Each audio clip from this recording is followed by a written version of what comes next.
नमस्कार। आप सबका स्वागत, अभिनंदन। आज हम बात करते हैं मानव स्वभाव का एक अंग अहंकार और दूसरा तुनक मिजाजी।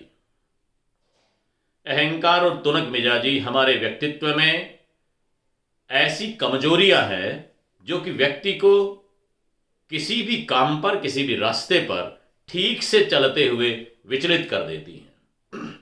इसलिए हम अपने सनातन रिश्तों को, पारिवारिक संबंधों को अहंकार और तुनक मिजाजी के कारण खो देते हैं।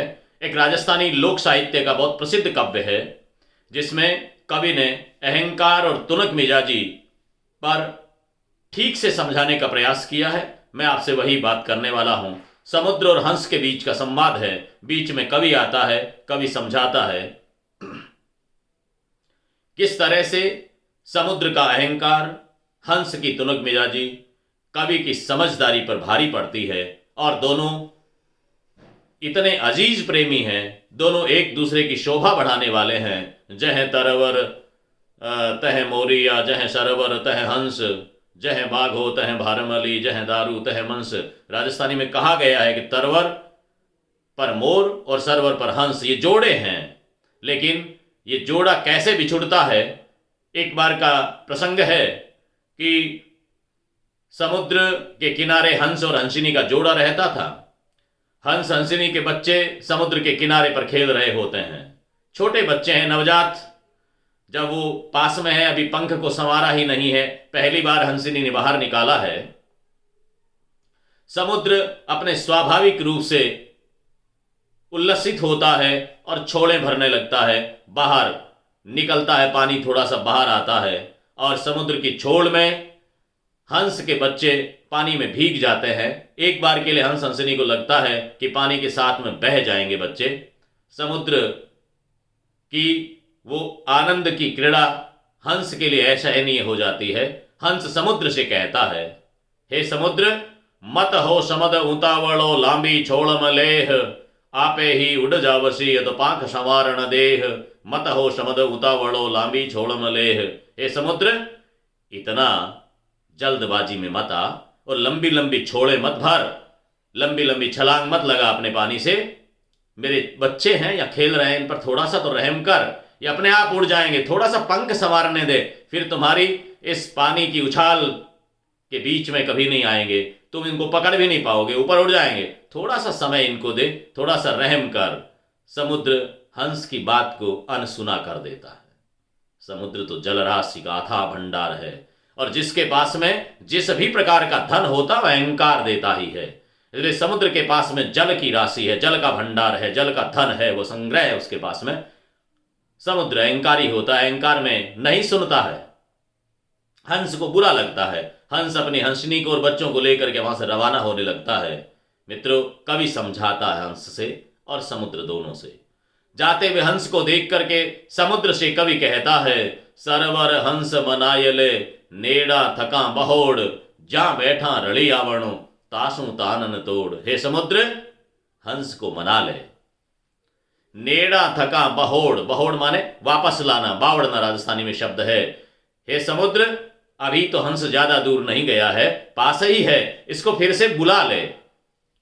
क्योंकि जा बैठा रड़ियावणु, जिनके बैठने से तेरी शोभा बढ़ती, रड़ियावण माने शोभायमान होना, जिनके बैठने से तुम्हारी शोभा होती है, उस हंस को जाने मत दे।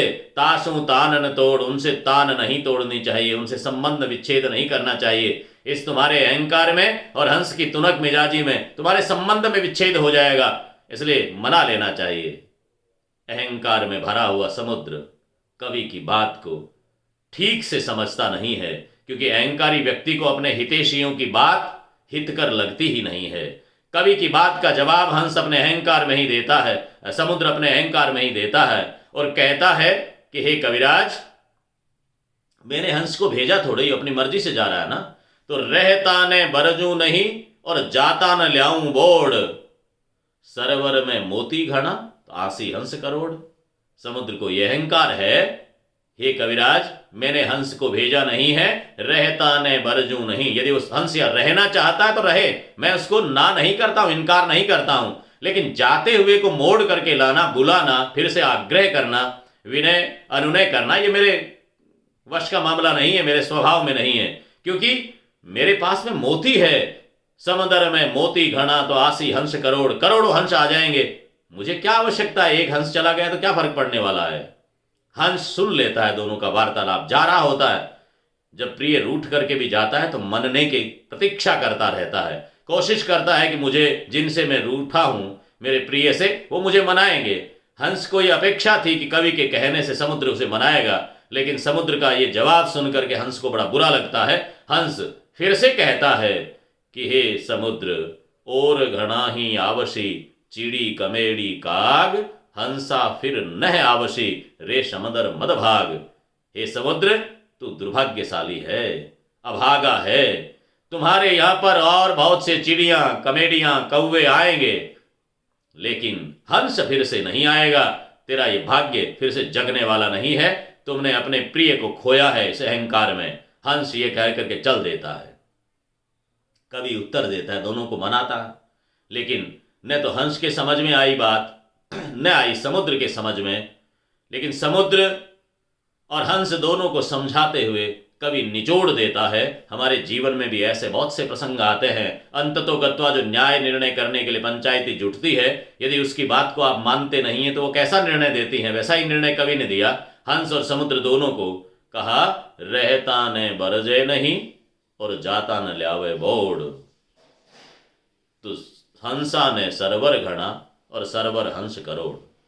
यदि आप रहते हुए को तो ना नहीं करते हैं और जाते हुए को बुलाते नहीं है, तो रिश्ता कैसे रहने वाला है।